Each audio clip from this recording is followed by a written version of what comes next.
But if you wanna find me, please just send me location. Send me location. You know, they're selling you all wolf tickets, people. You're eating them right up. Hey, pussy, are you still there? I back. Trust me, I back. But I'm not impressed by your performance. You'll do nothing. You'll do nothing. Shut your fucking mouth, you'll do nothing. You'll do fucking nothing. Not one of you will do nothing. I'll tell you what, bro. You know, I was out there, I was fighting all the hitters, bro. You ain't fought no hitters. Come on, guys. It's normal. I'm not saying I would fight you. I would kill you. John, do you think I'm just gonna sit there and let you kill me, John? I mean, really? No, don't be scared, homie. I'd like to take this chance to apologize to absolutely nobody. The double champ does what the fuck he wants. I'm gonna beat you into the living death. I mean, maybe that's your job, but where I come from, you know, people like that get slapped. That's fucking illegal. Nate Diaz, you just shook up the world. How's that feel? Hey, I'm not surprised, motherfuckers. Yeah, this is a simulated death match. And you haven't simulated anybody's death yet. I said it last year. We're not here just to take part. We're here to take over. What is the game plan going in against him? The game plan is you go in there, hit him with some good shit, don't get hit, and come home with a pocket full of cash. Who the fuck is that guy? Everybody's on steroids. The whole UFC, everybody. I'm gonna go home tonight. I'm gonna drink a Coors Light. That's a Coors Light because Bud Light won't pay me nothing. Do you want to be a fighter? That is my question. Any of you radio personalities think you want smoke? Call me Mr. Chimney. I want smoke. Yes. What is up? What is up, MCR family? Another immediate reaction post-fight show for UFC 230. Derek Lewis versus Daniel Cormier, I should say. Daniel Cormier, champ versus Derek Lewis. And, of course, obviously as well, the top-ranked card on ESPN+, Miguel Berchelt versus Mickey Roman. That was a great, fantastic fight. One that obviously was a sleeper, probably due to it being on ESPN+, etc. However, definitely one that people should go back to. We're going to discuss it more in the second half of the show. Call in 323-870-4051. Press 1 to get in the queue. I am Matt, the Hipster Hunter. I am joined today, as usual, by my good friend Santiago. Santiago, how you doing? Doing good, dude. Enjoyed some good fights on the ESPN app. We had a good card on the Zone 2. Just finished watching the main event for UFC.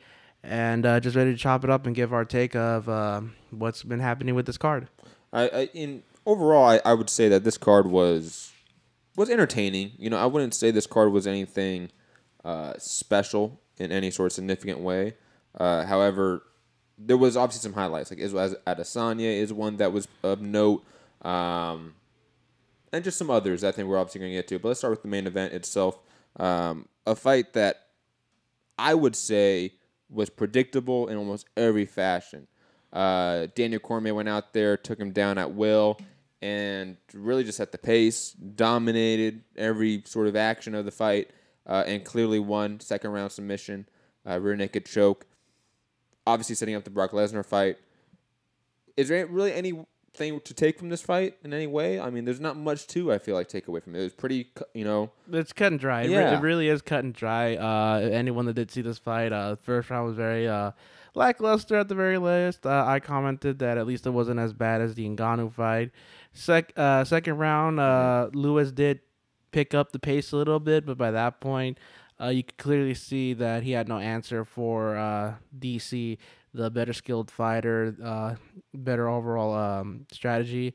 Managed to get the submission on the guy, and if anything, took away that weight advantage of 264.5 pounds. Well, I mean, the advantage itself wasn't 200-plus pounds of advantage, but it was about 15 pounds, I think it was. I know that's not what you meant, but it kind of sounded like that. But yeah, Daniel Cormier, look, I mean, the story is basically written for him. This Derek Lewis fight felt like an extra fight. This was a short-nosed fight, obviously, to say the pay-per-view. Yeah, I consider it a stay-busy fight at the very least for him. Exactly. I can't wait to see the Brock Lesnar fight, even though I think Brock Lesnar at this point really doesn't have much for DC. But I still want to see it. I know it's going to do crazy numbers, and I can't wait to see that. Let's just move on to, I think, the co-main. Weidman versus Jacare. I feel bad for Weidman, cause like Clearly, he was winning. he was winning. His striking looked really good, and I've known him as a wrestler. You confirmed that to me, and to see that, Jacare managed to just get that one punch in and completely turn his lights out. I mean, you could see him, Weidman, trying to stay in the fight just by trying to hold his leg. I mean, Jacare at that point was just standing over him, being like, just stop the fight. He's clearly not in his mind right now. Yeah, that was just a horrendous stoppage, I would say, by Dan Miragliotta. Obviously, like you said, Weidman was doing quite successful. Two of the judges had him winning the 2 rounds. The other judge had it split 1-1. I would say that Weidman clearly was winning, in my opinion. I thought he won both rounds, or at least it was like the other judge won 1, but it was clearly Weidman seemed to be in control. Busted him up, too. You saw him bleeding from his nose and everything. His jab clearly was a key factor to him being so dominant, and not dominant in this fight, but clearly winning this fight. And he was doing so well, too, just rolling with some of the shots that he was taking, too. So the fact that it was just that one moment was like, damn. And obviously, for Jacare to come in and slip the right hand from Weidman, land his own right hand off the temple, knocked him out. I mean, obviously, he wasn't out cold, but that was as close to a knockout as you can get without really being knocked out.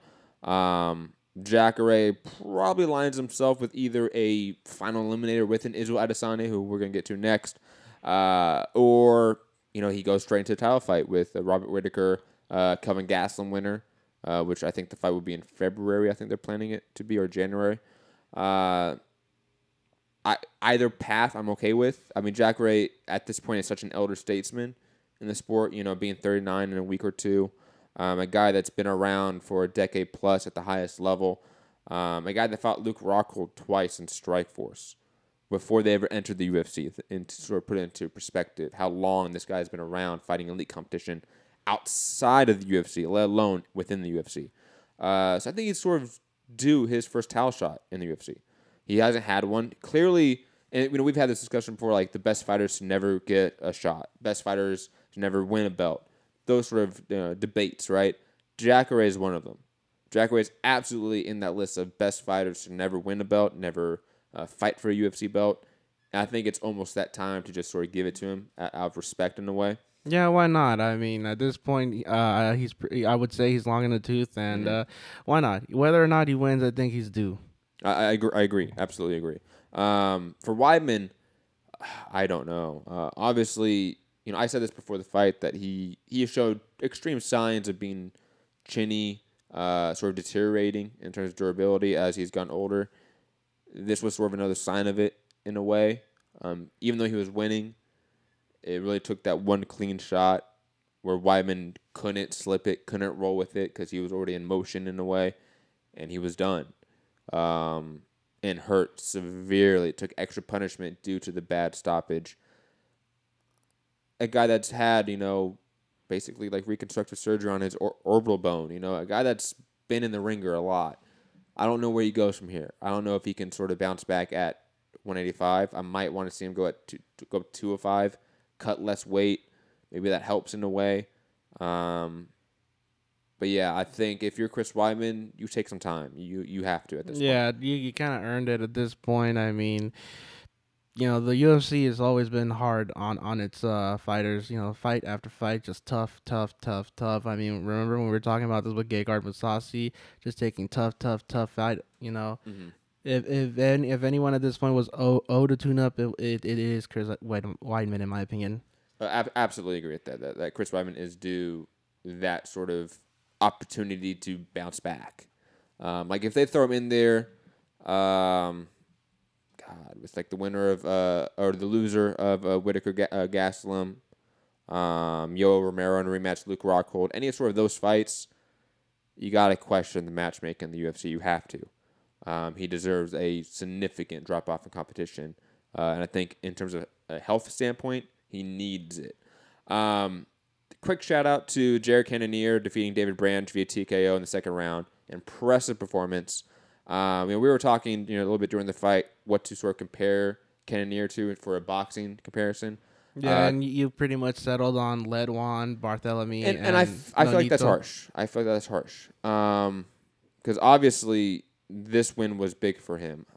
You just due to the way the UFC was talking about him, you brought up, is he like a David Benavidez, a guy that dropped from heavyweight down all the way to super middleweight in boxing, and obviously went on to be a champion. Now he's a champion in recess or emeritus due to some personal issues, but an elite competitor.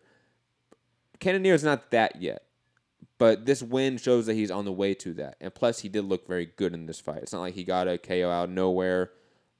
This was a methodical beatdown of David Branch, who's been a perennial top 15 middleweight his whole career.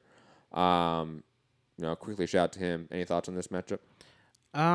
Nah, I mean, kudos to him winning, the weight loss, finding his weight, so somewhere he feels comfortable that he can make it, because even he stated that he came under the weight limit too. So shout out to him and what he's been doing for himself. Absolutely agree.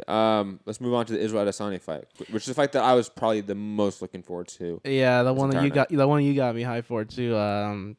Israel looked really good, dominant. I mean, obviously there was moments where he had to be defensive and adapt to what Brunson was trying to do in terms of the wrestling department. But at no point did he really get Adesanya to the ground. At no point did Brunson really land, really clean shots. Maybe there was one combination there where they exchanged back and forth, and that was it. But Adesanya, when he finally got Brunson hurt and tagged him with that step and knee, it was a swarming affair. He must have connected with every single shot after that. Hurt him every time. Impressive performance. Great post-fight interview. I talk about this all the time. The need for fighters to take that moment post-fight, especially when they have a great fight or a great showing. That is such a huge opportunity for you when you have that microphone in your hand. And obviously, Adesanya knows how to do it. He has the natural charisma in order to take those moments. I mentioned a Jacare fight for him. I don't know if you should jump straight into maybe a Whittaker fight if Whittaker was to get past Gastelum, since both guys are from Australia and New Zealand, respectively. Obviously, a geographic fight you can make and sort of promote there. A huge market for MMA is the Australian New Zealand market. Why not take it? Just impressed all around. I mean, Israel Adesanya's defensive wrestling was top notch against an elite wrestling MMA wrestler like Derek Brunson. His striking obviously is so high level for MMA. He may be a perennial top 5 guy in kickboxing, let's say, right? Not necessarily the best guy in the world, but perennial top 5, right? Like Danny Garcia, for example, right? Obvious talent, but not the best. That was always Adesanya. But in MMA, it's quite different because really no one in the division has the striking of Adesanya. Whittaker doesn't have that. Jacare doesn't have that. These guys just don't have the striking, technical ability of Adesanya. Now that his wrestling department or his wrestling flaws seem to be all but a myth, the hype train's rolling. Like I'm fully on the hype train. Adesanya is a future world champion. People. I think we have a new. And obviously the comparisons to John Jones, Anderson Silva have been obvious just due to how he fights, his creativity, all three of them being, black, lanky fighters. There's an obvious, visual comparison you can make as well, let alone the actual technical ability. But he seems to be that special talent. What do you think about Adesanya in terms of that ceiling? Yeah, he definitely looks like he's the goods. He looks like the kind of guy that you want to keep your eye on. He's got a cool name. I love the reference to Avatar: The Last Airbender and everything. Anime guy, already has my heart already. And just seeing him perform like he did, there's I look forward to seeing his next fight, whether it be on an undercard, main event, whatever. I want to see this guy again. Put this guy on Fox. If the UFC, and again, I question the UFC's promoting quite a bit. I mean, they're about to dissolve the flyweight division, and they just traded Demetrius Johnson, who is a top 3 fighter of all time. Obviously, we can question the UFC's promoting ability, especially the WME era. However, if they miss the boat on this first quarter of the ESPN schedule and not put Adesanya versus a Jacare or whoever as a main event on ESPN, they're dropping the ball with this kid. Absolutely. He has that star factor just oozing from him. You can't teach that. Let alone, obviously, the talent behind it, the actual physical talent, the technical talent, and the execution to it too. He knows what to do when he needs to do it, and with the Derek Brunson fight, he was just able to put him down once he was able to land those clean shots, and some of them didn't even land, and he still put him down. Absolutely. It'd be interesting though, because obviously being tall for the division still, he is very skinny for the division. Derek Brunson obviously had more like mass on him, was just a bigger guy in there, seemingly a heavier guy in there. Jacare, Weidman, Rockhold, those guys are very big for the division. Those guys are 205ers that are really cutting a lot of weight, right? Whitaker's not much of that issue because he was a 170-pounder that moved up and has now become champion. Same with Gastelum, a 170-pounder that's moved up. But those really big, dominant grapplers, which are Rockhold, Weidman, Jacare, they are better than Brunson. So obviously I think those are fights I want to see still. I see Jay Prodigy, shout out to Jay Prodigy, saying that he should just make the jump now to that title shot. I wouldn't be opposed to him taking that Jacare fight or taking a Rockhold fight, for example. I think there's a lot of benefit to that before jumping in there with Robert Whitaker, just to be honest. But yeah, just amazing performance at Adesanya, star-making performance again. This guy is something truly special. I know I have a ton of boxing fans that listen to the show, and they're vaguely MMA fans or they barely know about it. I know Gary from Dallas has been in the chat. He's not an MMA fan at all. He doesn't know these guys. Adesanya is somebody you should watch. Yeah, his striking is good. Believe you me, his striking is good. If you are a fan of any combat sport, you will be a fan of Israel Adesanya. He has the charisma in and outside the octagon, and obvious just supreme talent.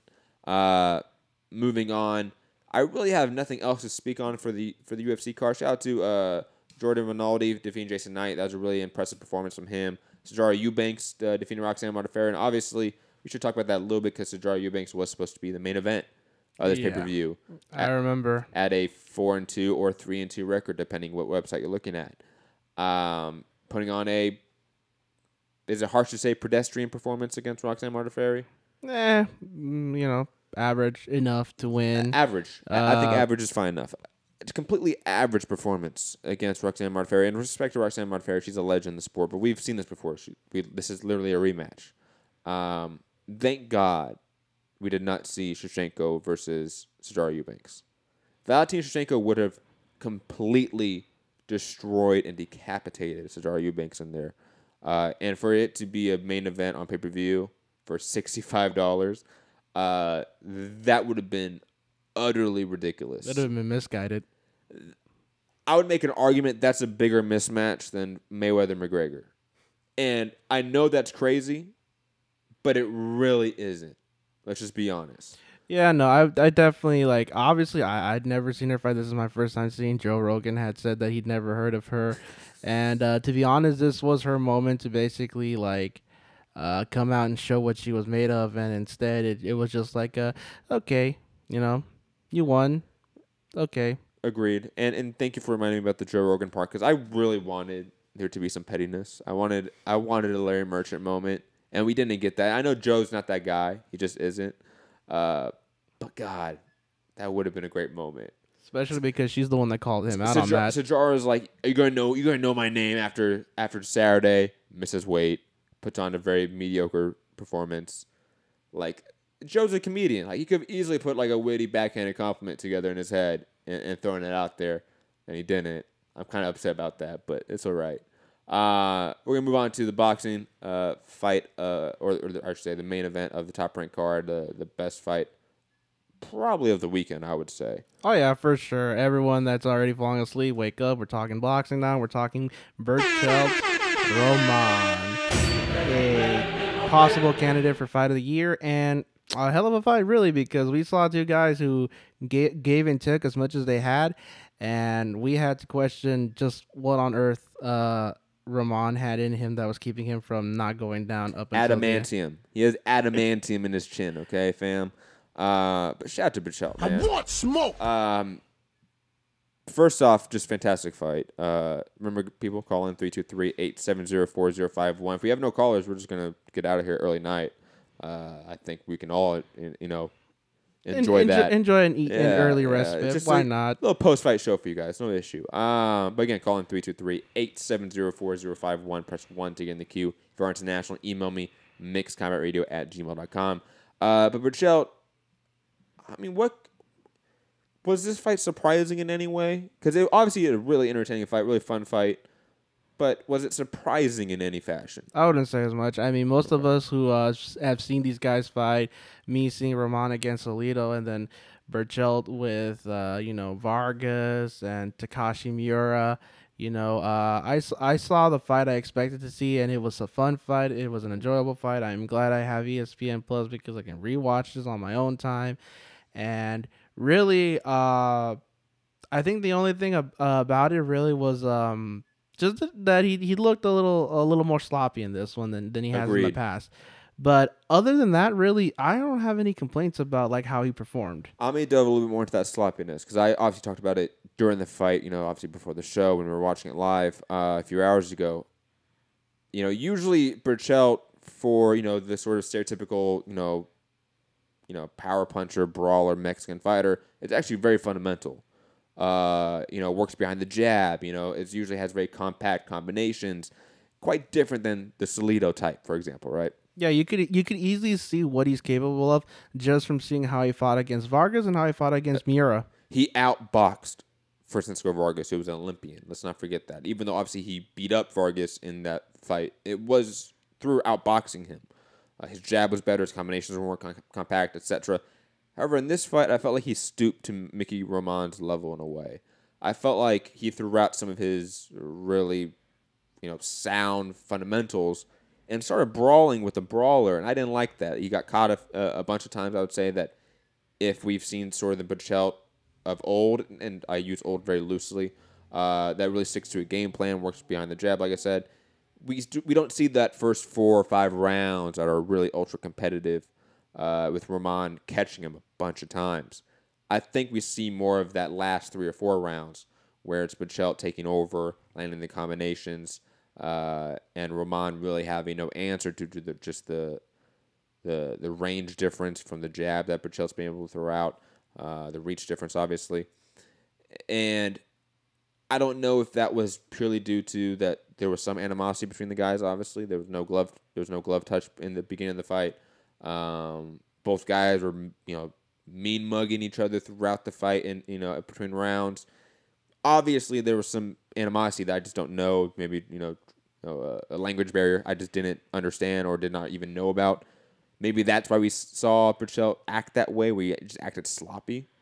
I hope that's the case, and I hope it's not a trend where we see Berchelt being in too many wars, and sort of like Francisco Vargas. Like, even at a young age, if you've been just in too many wars, you start slipping. I hope that's not the case with a very young, talented guy in Berchelt. I hope it was just the animosity attached to it. Because when he starts fighting guys like Tevin Farmer, guys like Gervonta Davis, guys like Alberto Machado, guys like Iota, he's going to have to revert back to those fundamentals. He's going to have to box very brilliantly against those guys. Those guys are not Mickey Romans. But all that aside, that criticism aside, I know I was very critical there. Berchelt is fantastic. I mean, first off, he is probably one of the top pound-for-pound entertaining fighters in the sport. Maybe not obviously skill-wise or just legacy or accolades-wise, but in terms of just pure entertainment, very few are as entertaining as Berchelt. And he has a good killer instinct, too. He knew when he sensed blood. And on top of that, he is quickly sort of getting a lot of scalps under his resume early. I like that. And plus, like I've said, the names in the division, there's plenty of names to sort of establish a really good legacy at 130. And, of course, at 135. Igas Klimas was in attendance. Let's not act like Lomachenko and Igas have not been looking at Berchelt since they were both at 130. That's a fight that's going to be possible at some point, I believe. But, of course, I'm getting ahead of myself there. But Berchelt, fantastic performance, fun fight. By round 4 or 5, I would say maybe 6, it really became clear that Roman was just taking too much punishment. It was too tough for his own good at that point. He would get hit, and salute to him, but he would then drop his hands and sort of invite more shots. And he just started relying purely on his instinct to start avoiding punches with his head relying on his everything. Chin. He was relying on his chin. He wasn't really rolling under the shots. He wasn't really slipping with the shots. He wasn't doing those very simple defensive tactics to still use, but brawl. He wasn't doing that. He was just eating shots and had a very loose high guard to sort of block it, but they weren't blocking shots, if at all. And Berchelt, even though he was over-aggressive at times, he stumbled at times, he was just throwing these massive combinations, and it was just all connecting. The efficiency rate for Berchelt must have been just extremely high. But yeah, what would you like to see for Berchelt going forward? What fight in your mind is the fight to make for Berchelt? I think it's the Albert Machado fight. You got Mexico versus Puerto Rico right there. You got a guy who would have an obvious height and reach advantage over Berchelt.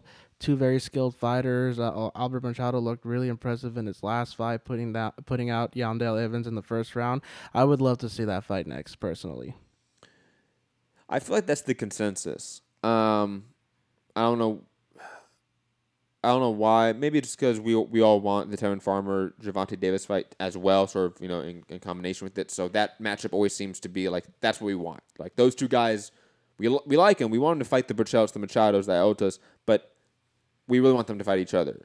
And even though Iota just beat Christopher Diaz in a really fun fight, that is really a sleeper, to be honest. I feel like a lot of people are just not paying attention to Iota off of that win. He's still new. Like, he's newer in a way. And even though he's the full champion, he's still relatively newer at the top of the division. Machado's been around, even though he's been a sleeper for a while, he's been around at the top for a couple of years now.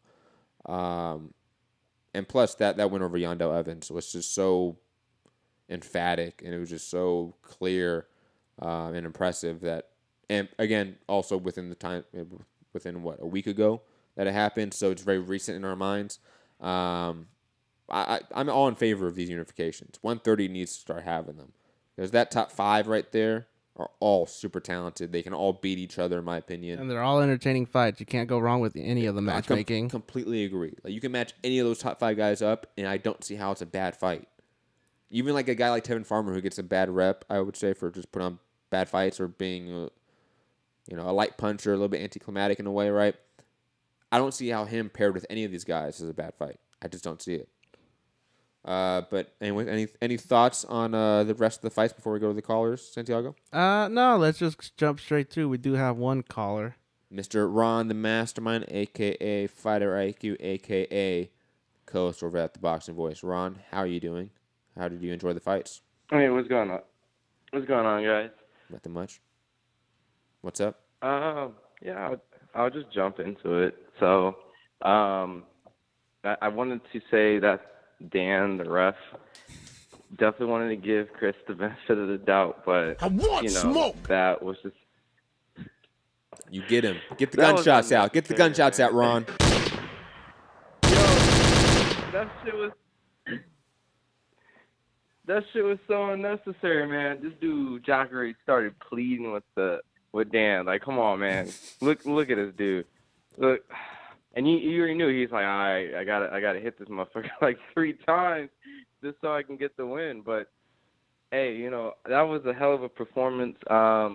Jacare definitely is a tough dude, man. And Chris, I think he's seen better days. The Derek Lewis and DC, I'm gonna just fast forward past that fight. That was clearly a hype fight. They were building off the name. I'm not surprised the fight went like that. I mean, this shit was kind of sad just to kind of watch it. Agreed. And it was honestly depressing how easy it was for him just to manhandle Derek Lewis like that. Also, by the way, shout out to Derek. Hold on, very quickly. Shout out to Derek Lewis. Because of him, we got Popeyes tonight, and it was delicious. Santiago didn't eat it because he's a hater, but I ate it because I support Derek Lewis and I support fighters. Anyways, continue, Ron. No, I had all these people hit me up texting jokes and stuff like Derek Lewis's balls was cold tonight. Like it was just bad. It was bad. But that's funny though. Like that's good. Like that's. So I mean, it is what it is. DC at this point. I think he's trying to get that retirement money. I don't really see him interested in the Jones fight. But if Alexander beats Jones, I can see him racing after that fight. Like, super hardcore. But we'll see how that fight plays out. Miguel looked pretty today. I mean, it was an action-packed fight, but like you guys were saying, he showed some vulnerabilities, and I think he looked a little bit more human. And I want to see the unification in 130. I think all the matchups would be very great. Machado and Miguel will be like the biggest, money opportunity, obviously, besides having Tank's name attached, because, the rivalries of the Mexican and Puerto Rican. So I think that would be a very good fight if that can happen. And I think Sullivan Burr won today. Pretty typical. I didn't watch it. That's not his fault, though, Ron. He doesn't have a Facebook. That's true. It's the UFC's fault for deleting my Facebook. Therefore, I can't watch it unless somebody embeds a link at a website, and then I can watch it. Wink, wink, nudge, nudge. But anyways, Ron, how you doing? That's true. But I was saying with Sajara Eubank, she got tired. I don't know if it was because of the weight cutting problem. I mean, she just didn't look good, and Roxanne's a little bit older and gave her a lot of trouble here and there. And, man, that's a pretty weak division, man. I watched that whole tough season. I enjoyed it. It was very entertaining. But let's just be honest, Shevchenko just going in there in that weight class has pretty much just eliminated every competition in that weight class. So hopefully we can get a little bit more talent in that pool. Hopefully we can get Nico to fight somebody and just get that weight class going. But other than that, that's pretty much what I had to say today, man. We just need to move on. We got like three UFC cards this month. It's a pretty good month for UFC. So, but it's a pretty good, man. It's Keep a pretty up the good work. It's a pretty good last 2 months for combat sports. November stacked, December stacked. If you're a fight fan, you're happy in the next 2 months. Oh yeah, I mean the Holloway, Ortegas, and the Cyborg and Nunes, and then we get to see Bader and Theodore. Yeah, Fedor and you get hyped.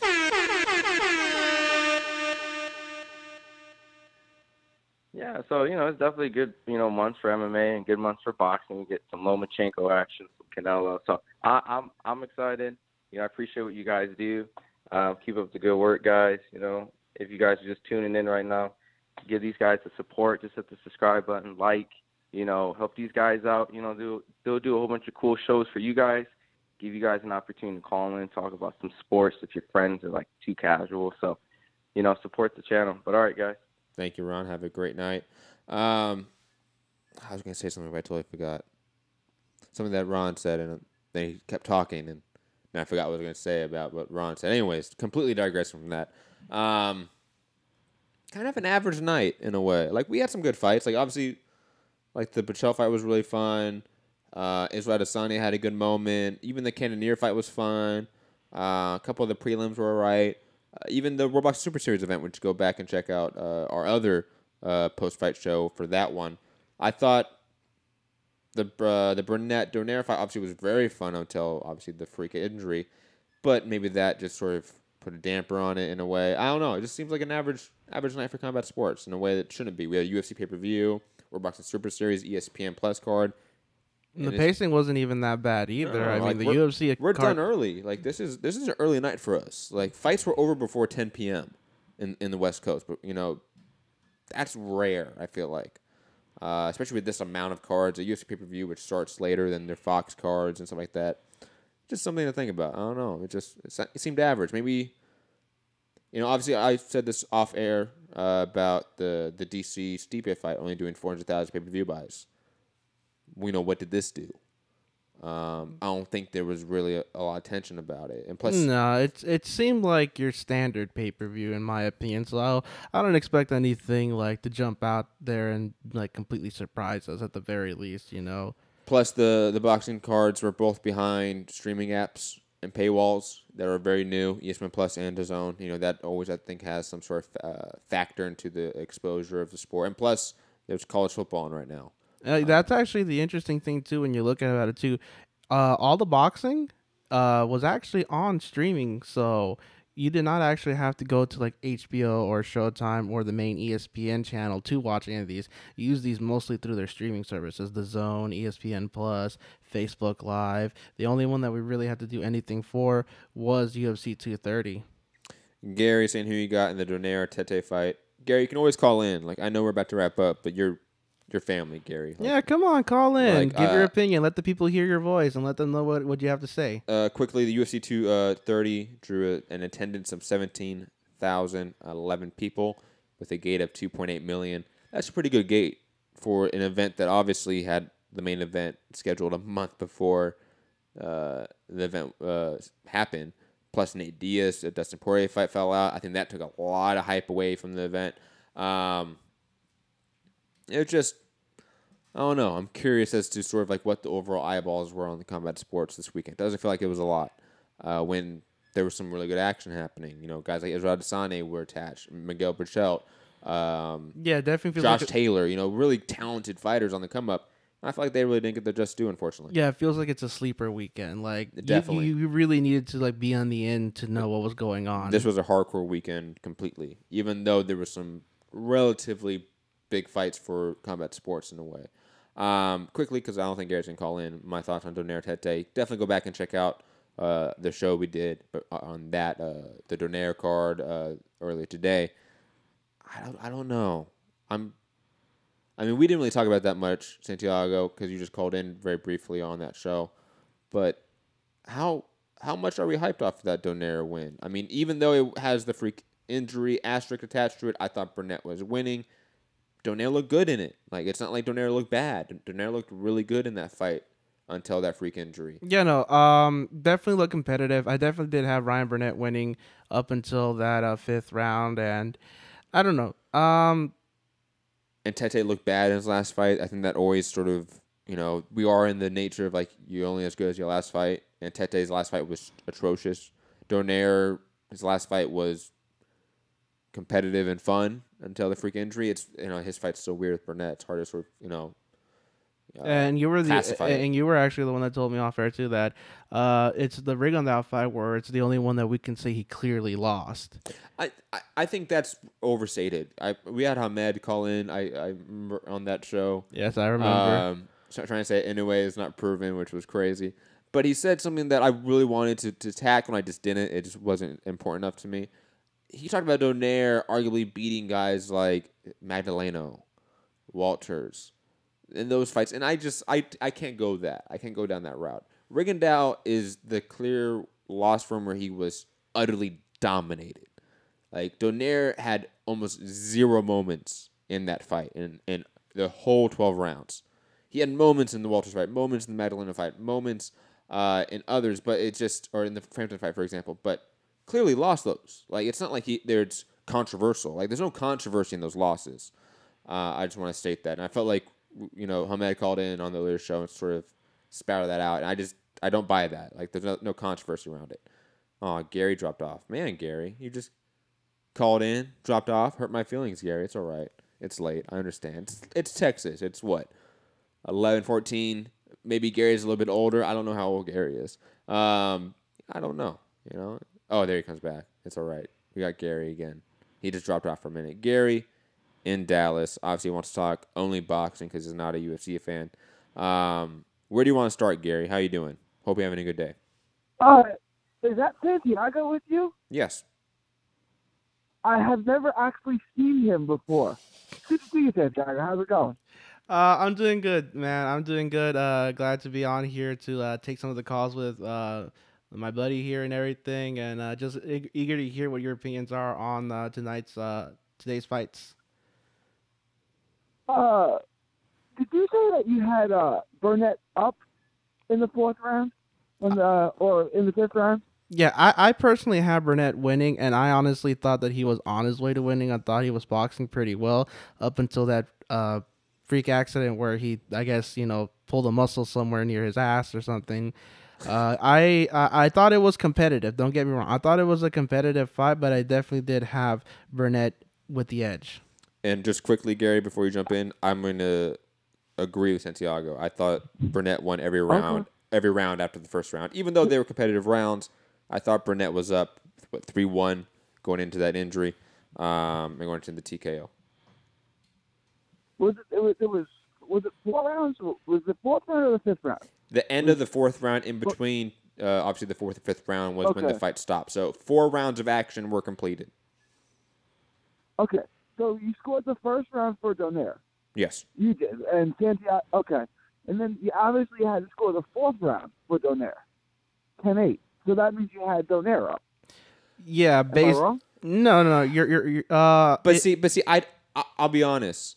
I know there's a lot of the mindset of just because the ref scored it knockdown, it's automatic 10-8. I'm not of that mindset. There's nowhere in the rules where that's stated.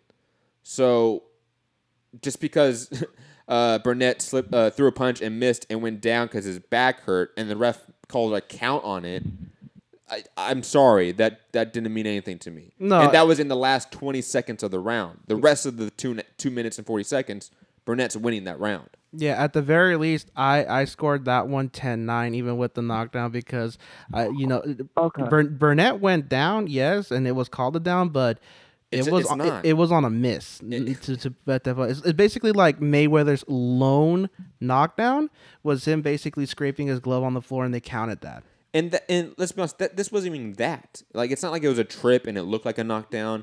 It was clearly Burnett threw a punch and then just fell, and Donaire's not even close to him, did not throw a punch at all. So I know the ref called it a knockdown, but I don't think that's an automatic 10-8. I just don't believe that. And also very quickly, because I see somebody asking about Burnett's injury, I have not confirmed this, but it was told to me that Burnett suffered a serious back injury where he slipped a disc in his back in the amateurs, and this could be that happening again. Hopefully it's not that. That might require surgery. Obviously, we'll keep you updated when we find out more information. Okay, I thought Donaire won the first round. It was very close. I thought Burnett clearly won the second, and I thought the third could have gone either way. So I had, going into the 4th round, I had Donaire up 2-1, and then the 4th round happened. But I'm also a Donaire fan, so I don't know if I was watching it through, those colors lenses because he was doing better than a lot of times when someone does better than you think they're going to do, you start scoring the rounds for them. So I wanted to see you guys. I mean, did you guys think the first and the third you could have scored for Donaire, or do you think that Burnett clearly won? Well, you said you thought Donaire won the first round, right? Donaire clearly won the first round. No. I think that's probably the easiest round to score. Yeah. Probably along with that, the second round. I thought the second round was clearly Burnett's round. I'll let you take lead for the third round. I thought Burnett won that rather clearly as well. I thought it was sort of a repeat of the second round. Maybe I need to go back and watch it, obviously. That was, about 7 hours ago now, it feels like. But I thought Burnett was able to roll and slip with a lot of the shots that Donaire was catching him in that first round, in the second and third, and then obviously in the fourth as well. And Burnett was able to land a lot of his combinations, a lot of those uppercuts at will, and catching Donaire. I thought he was clearly catching him with the better combinations. Yeah, I thought he landed more. Go ahead. Yeah, in my case, I thought the round was a little closer. I did give the edge to Burnett, but I definitely agree with you that somebody could have given that round to Donaire. I would not have been completely surprised by that fact. Okay, so at least going into the 4th round, you guys saw this as a really, really competitive fight, right? Yeah. You guys thought this was a good scrap. Yeah, I thought it was actually going to turn out to be probably the best fight of the weekend, unfortunately, until the injury. Like, it was on that way to being an all-action, all-out fight for 12 full rounds, and it obviously, unfortunately, wasn't that. Which is a shame, because I really wanted to see how Burnett would do against the Monster. I think that would be an interesting fight if the Monster could track him down. But I guess we're going to have to wait for that if we get it at all. You know what? I'll be honest. I think I saw enough from the Donaire fight to kind of go, Inoue beats Burnett. Like, Donaire was catching him with that straight right really often, and Inoue is just a completely different animal with that right hand. His body work is different. I just no discredit to Burnett. I think Burnett was probably on his way to actually beat Donaire, but I saw enough in that fight. I saw enough in that fight to make me think that Inoue is still the clear dominant favorite in this tournament. So then obviously you take Inoue to beat Manny Rodriguez. Then, I mean, dude, I'm taking Donaire to beat Tete. I was so unimpressed with Tete in his last fight. And I think Donaire looked good. So I'm picking Donaire. Is that, I mean... No. I know Donaire hasn't looked good in 5 years, but is that crazy? No. I don't think you're not that close to the land of the crazies personally, because in my opinion, I think Donaire, I've always felt needed to be back at the lower weight classes. You know, he's at 118. He seems to have made it comfortably and everything. So I could easily see Donaire getting the win on this one. Not that I expect him to win, but at the same time, who knows? Maybe this was just Zolani Tete on an off night, and then come fight night. But this is all pure speculation, of course. You know. And to add to it, obviously Donaire made the weight. Like, let's not act like he didn't make the weight, but he still looked gaunt in the face. Like, he still had a big weight cut ahead of him, and he made it, but it's still a big weight cut. We don't know what he's like in 12 rounds at 118 at 36 years old. We just don't know what it's like. We only saw 4 rounds of action. That's why I wondered. He looked physically bigger than Burnett. Although, I mean, even when Donaire was younger, he never really looked cut. He just never had that kind of physique. Mm-hmm. But he looked a lot bigger than Burnett physically. So I wanted to see how, when the fight went on, if Donaire started to fatigue and from the weight cut. But we didn't get to see that.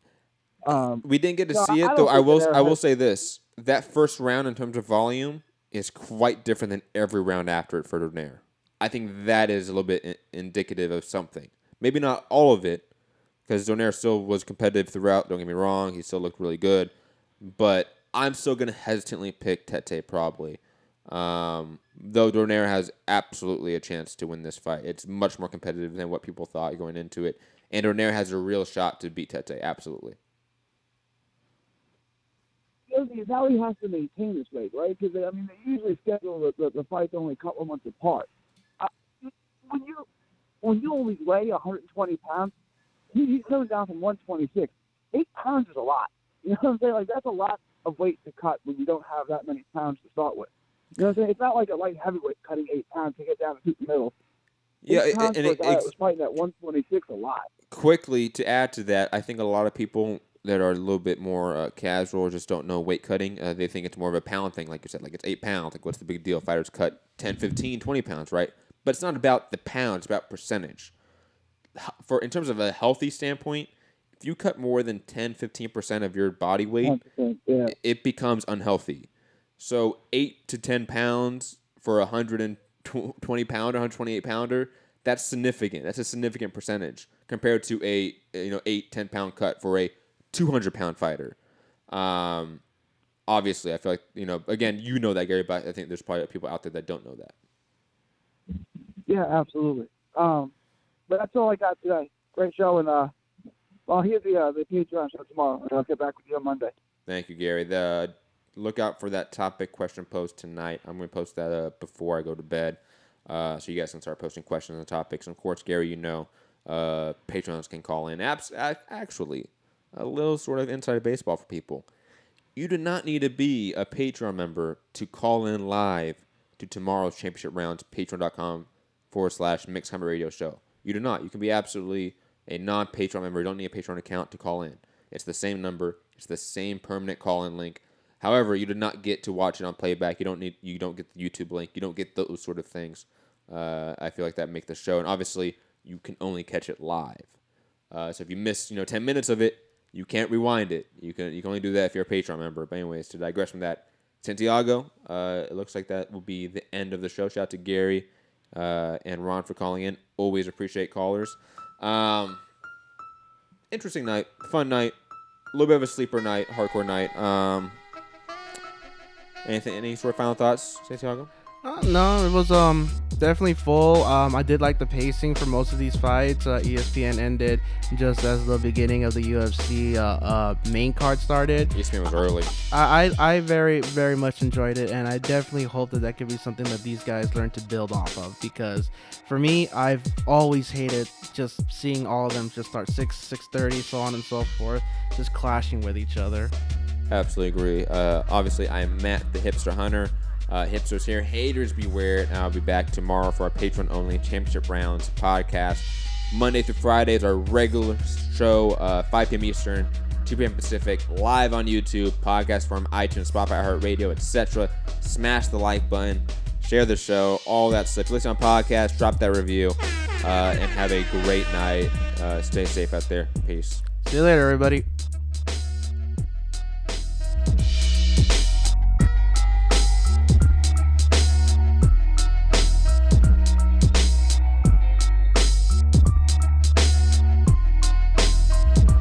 Smoke. Are you off your tits? Have you been smoking something? Where is this Burger King? It's bullshit. Hey, pussy, are you still there?